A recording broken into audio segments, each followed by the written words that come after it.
I have three things to tell about the skills. At least those things worked for me, and understanding of them helped me. So if we're talking about the skills, I wanted myself, and I suggest you to kind of try to think that way. Focus on what you're naturally good at. It's very simple, I think, because the thing what you're naturally good at comes to you naturally. Like, you don't have to put a lot of effort into it. And if you choose to do something which has the part of it, that means you already have a huge advantage over someone who doesn't have this natural ability. For example, for myself, I'm like super pedantic person and super structured. Like, I live through the structure. You tell me something, I draw the picture in my head as a structure. Like, how would I split it into the smaller pieces? And it just came to me in the childhood. And I succeeded in project management, for example, because the project management, a part of it, you have to create the project, you have to split them up, you have to understand how do they look into very single details, but that was the thing which came naturally to me.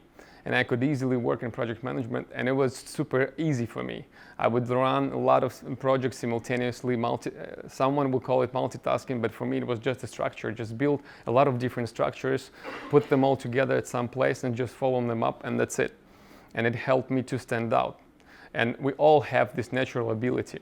We maybe did not think of this natural ability the way we maybe even using it, but we have to double down on it.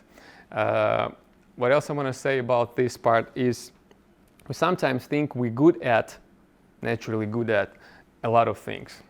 I'm good at this, I'm good at that, I'm good at this. And it's not true, actually. We only think that, but we're truly good at only one thing. And if we want to think on a global scale, when thinking of what you're actually naturally good at, think of this as follows.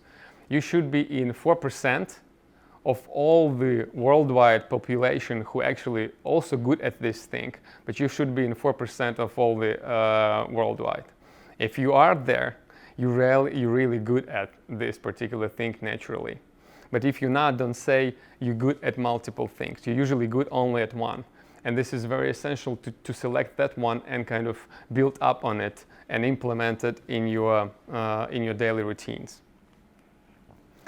Another thing which actually impacting our skills is how do we select the career actually working on. Like in my case, you've seen I worked a lot in the restaurant business, and I was cooking and stuff, and then I kind of got back into the IT, and now I'm working on the business side of all that.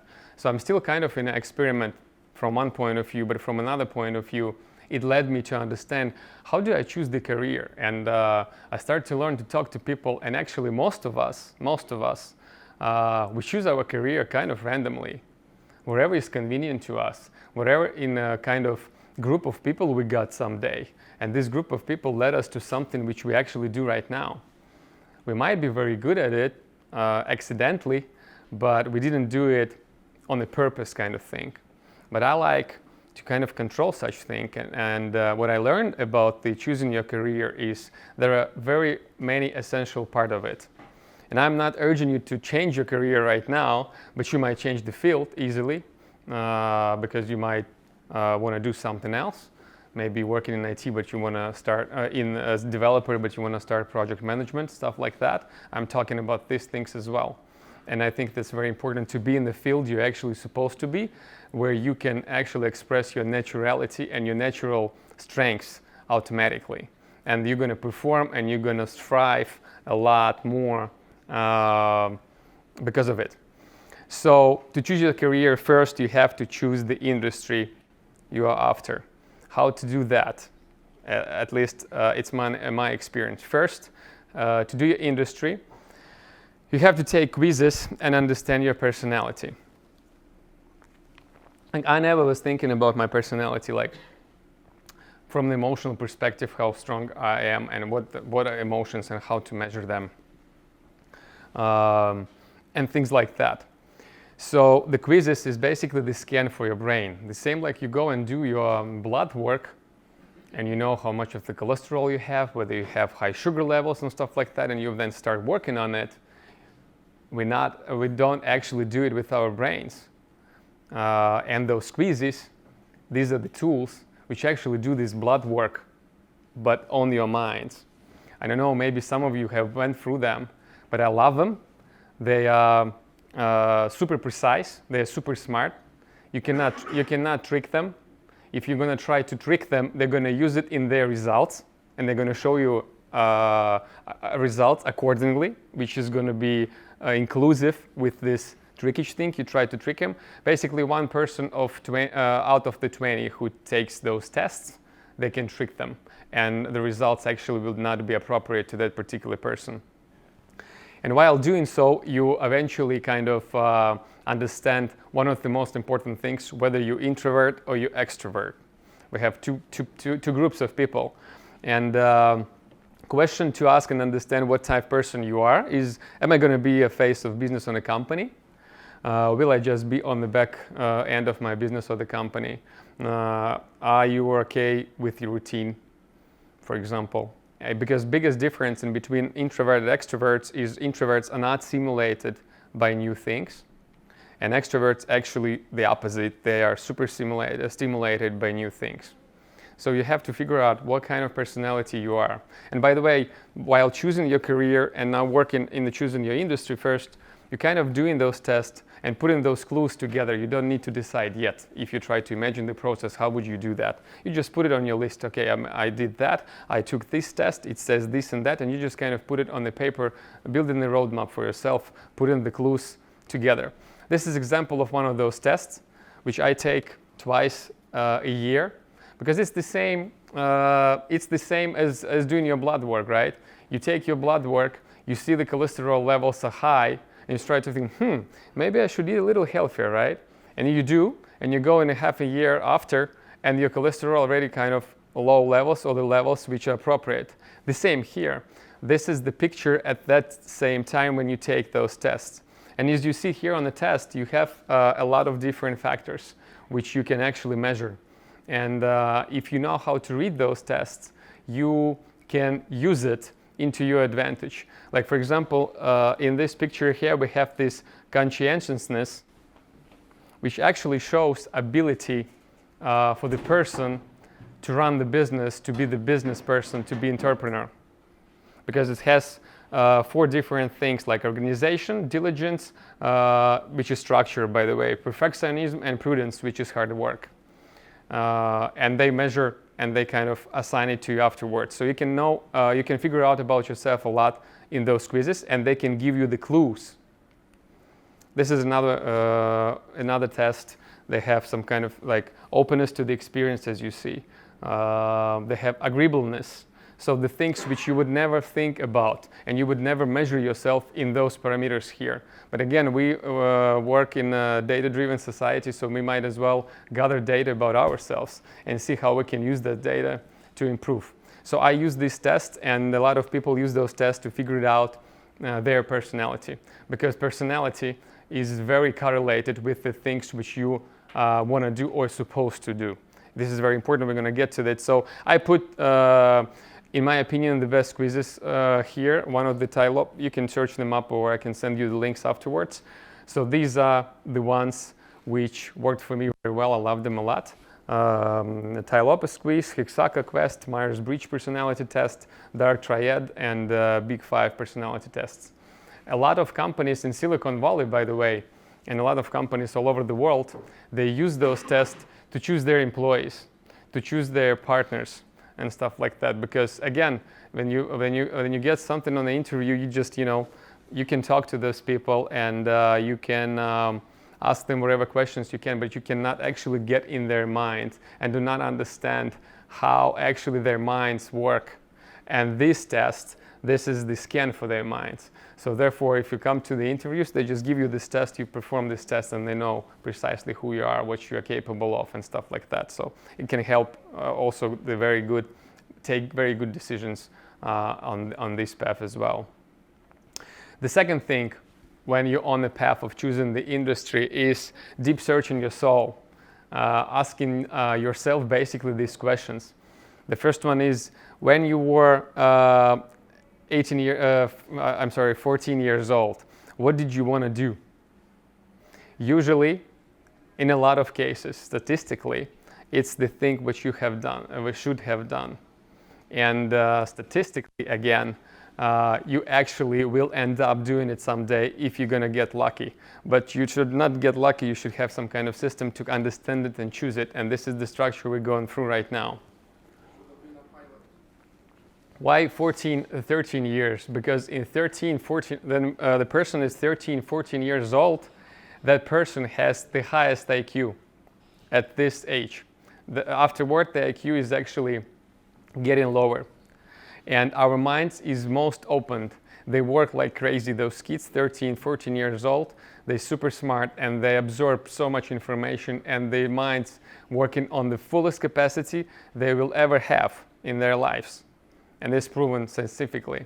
So that's why this age is the age to look at and see. Of course, at this age, you might think, you maybe had some thoughts, I want to fly to the moon.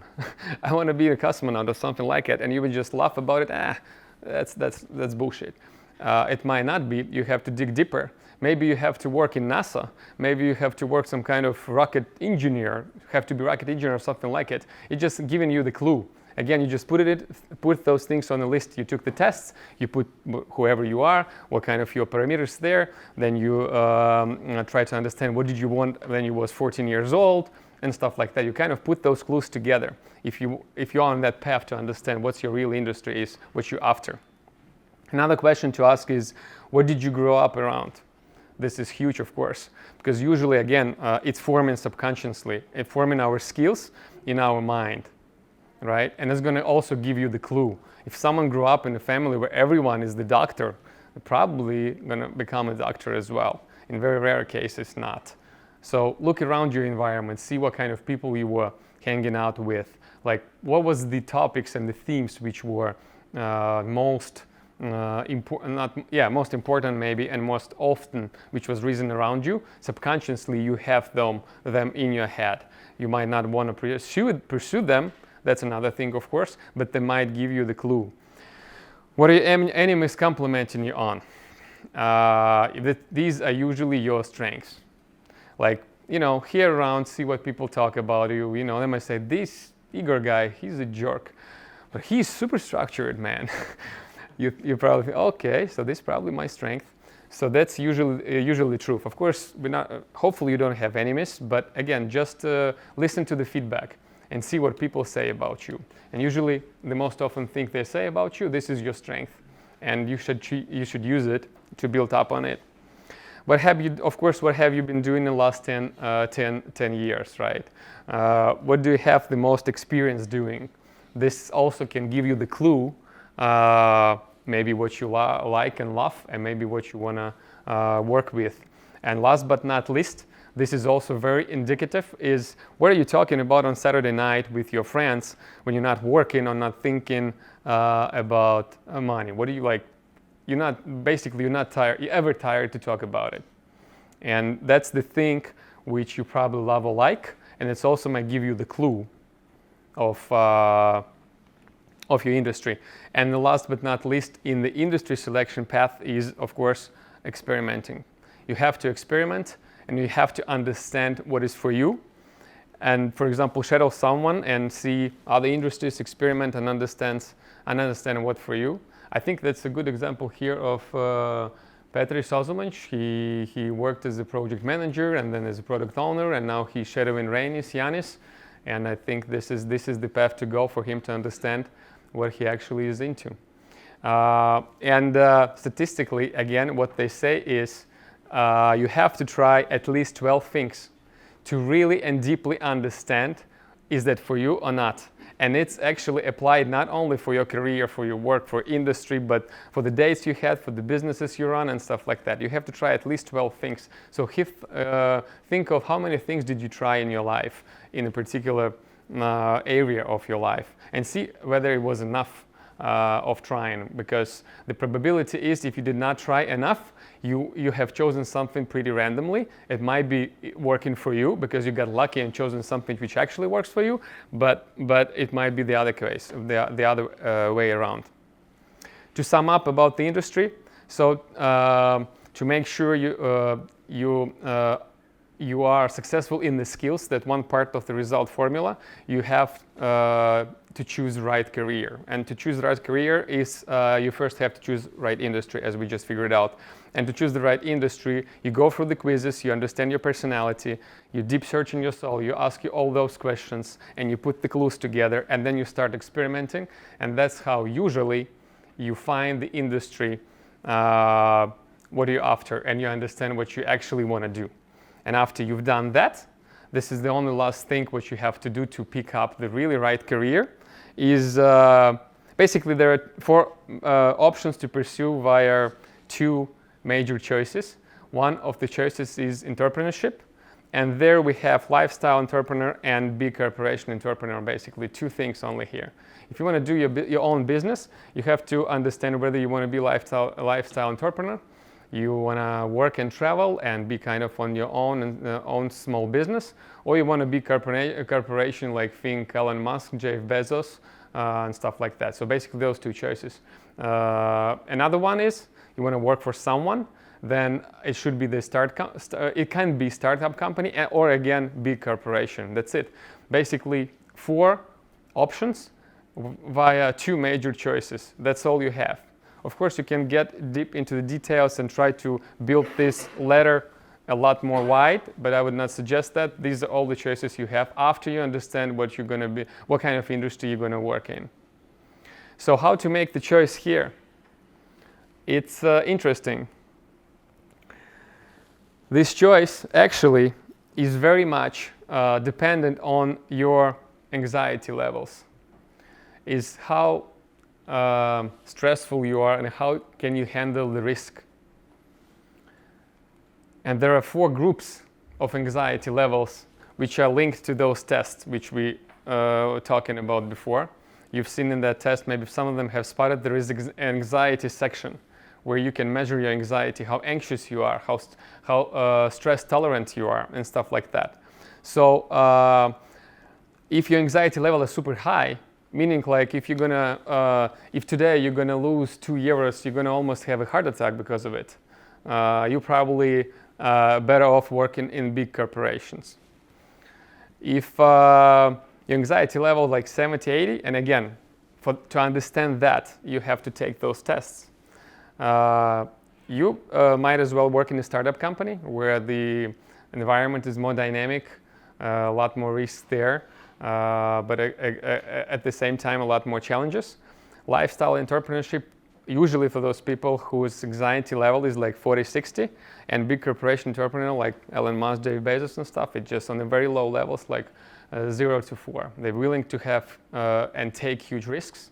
And of course, this is not like very given, and you only should take a look at this. This is just a suggestions, but on average, that's how actually all the people kind of split up. And if you would pick the brain of the people who run the big corporation who are lifestyle entrepreneurship, who does work for someone in a startup company in a big corporation, and push them through those tests, you usually would see this kind of picture of anxiety levels.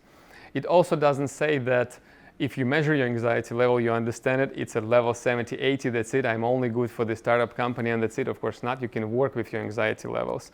My anxiety level now is 33, according to those tests, but before it was like 90, 85 or something like it, again, 3-4 years ago. So you can work on those. Those tests only show you the situation as of now. You have to take them, you have to understand what to improve, and you have to start working on them, and you have to start trying. And as soon as you're going to do that, you're going to improve them, you're going to take them once again, and you see numbers change. And that's how you improve yourself, actually. Again, this is data. We all work and at our working life, we all use data to make decisions, but yet in our lives, we do not do that. But I think we are living in a world right now where we can get a lot of data about ourselves, especially about our brains, and use this data to actually get better and improve. So quick recap for the career piece is to choose the perfect career, you have to choose your industry first. To do so, we take quizzes. We asking ourselves the questions, deep searching your soul, we experimenting. And after that, we just have to make 2 major choices with 4 options. Whether to work in big corporations, startup company, lifestyle entrepreneur, or big corporation entrepreneur, and it's all related to our anxiety levels and stress tolerance we have. How to understand what you have chosen actually the right one. Let's say you did all that, you have put it all together, you have the clues, you understand, you start doing it. How would you understand what you are on the right path? It's pretty easy. It sounds easy, and it is easy. So the perfect career is the one where days passed quickly, and you're always in the flow. You're not sitting and waiting for this 5 or 6 o'clock to come, but you're actually very surprised it's already 5 or 6 o'clock. And if it happens every single day, literally every single day, and you wake up in the morning and you're happy to run and do it again, that's how you know you have chosen the right path. I can share my experience. It happens with me. Every single day, every single hour, I am working and I'm staying in the flow. It makes me happy. It gives me a lot of energy, and it gives me the strength to keep this energy and do not waste it, because I am in the flow. I'm not trying to fight it. It's just happening. So this is one of the indicators, one of the biggest indicators we have chosen right career. The last thing of the skills, if we talk about those skills part, right? So the result is the skills multiplied by activities. The first part of the skills was you have to choose something which you're naturally good at and double down on that. The second was you have to choose right career. And the third, you have to improve your skills all the time. And the first one is my most favorite one is I suggest you be coachable. I don't know if some of you read this book, Michael Jordan, The Life. Everyone read this book? No, okay. I read this book, and there was one, the guy who wrote the book, he met with Michael Jordan's coaches, and he interviewed them. He asked a lot of questions about him to write the book. And one of the questions he asked one of the trainers, which was not Phil Jackson, it was the second or the third trainer within the team. And he asked him, like, what can you say about Michael Jordan? Like, if I would ask you one thing, that's it. Like, the most important thing. He said, Michael Jordan is the most coachable person I ever met in my life. And the guy says, what do you mean? Can you explain? He said, yeah, I will explain you. So you know this guy, right? He's like the superstar. He's number one. Like, everyone looking at him, he does everything perfectly. He's the best. There is no one better than him.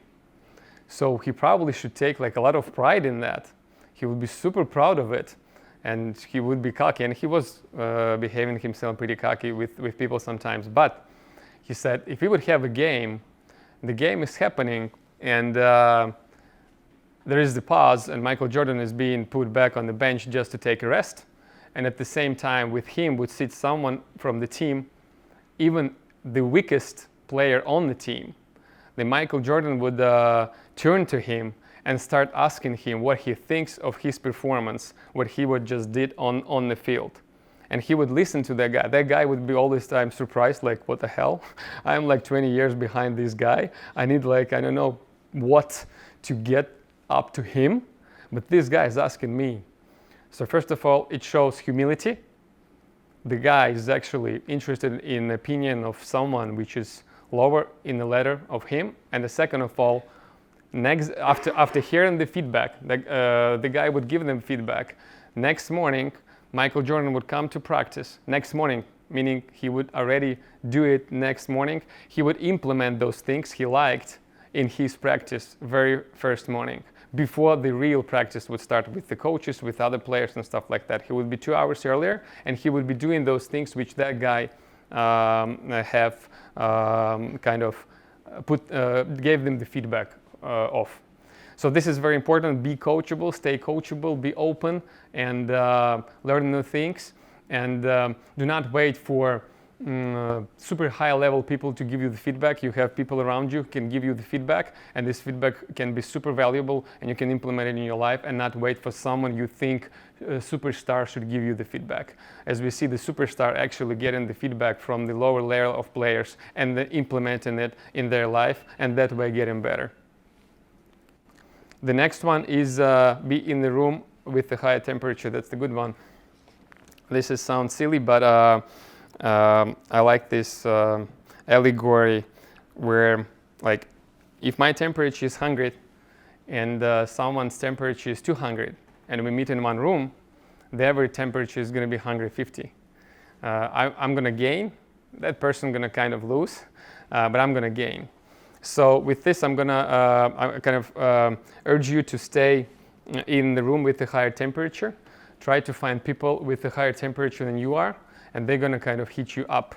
And of course, it doesn't mean like we all now have to search for everyone who is with a higher temperature, and there is not going to be the room for anyone with the lower temperature to get the temperature higher. Basically, this is the mentorship. This is 5 close people rule. I'm going to explain it, and 33 rule. So 33 rule, what that means is the person, kind of to live the fulfilled life, the person should spend 33% of his or her time teaching someone, because that person more experienced than that someone. And while doing that, it brings the person courage and the person kind of growth and strength and confidence while teaching someone, because kind of the person thinks and feels more confident and more knowledgeable than those guys. The 33% of the time you should spend with people which on the same level as you are, because these people bring you competition. They're the same as you, they have the same skills, and you like hit up each other, and you compete with them. You want to beat them maybe at some point, and therefore it's very healthy to stay with this kind of people as well. And of course, for 100%, 33% of your time you should spend with the people who is 10, 20 years ahead of you not in age-wise, but ahead of you experience-wise, practice-wise. So try to strive for this 33%. It really works. It worked in my life. If I stayed on the level of first 33% or the second 33%, it helps you to grow. But unless you get to that third part as well, where you start spending time with people who is like 10, 20 ahead of you, you really start to grow and you start to skip all the bumps on the road, because those people already show you the way and they already have done it for you. So you kind of taking the shortcuts here. Also, 5 closest people rule. So what they say is you are average of those 5 people whom you spend most time with. And this is like a given. You cannot be more. So therefore, it's very healthy to try to look around and try to think of like, what are those 5 people I spend the most time with? So those 5 people, whatever they represent, is going to be the average of what you can get to. So this is the limit. So therefore, if you want to grow even higher and know even more, you have to work with this group of people. In some cases, you can even change them. You do not need to throw them out of your life. Those may be easily friends. And by the way, a lot of things like that is related to family as well. You don't throw them out of your life, but you try to spend time with a different group of people to get this knowledge and to keep growing. So don't get stuck in this group. I try to do it pretty often. Just list all the people that I spend time with, and then I list all the people what I want to spend time with, and I try to reach up to them, and I try to start kind of whatever conversation with them, whoever it might be, just to change those groups and try to get this higher temperature of the group.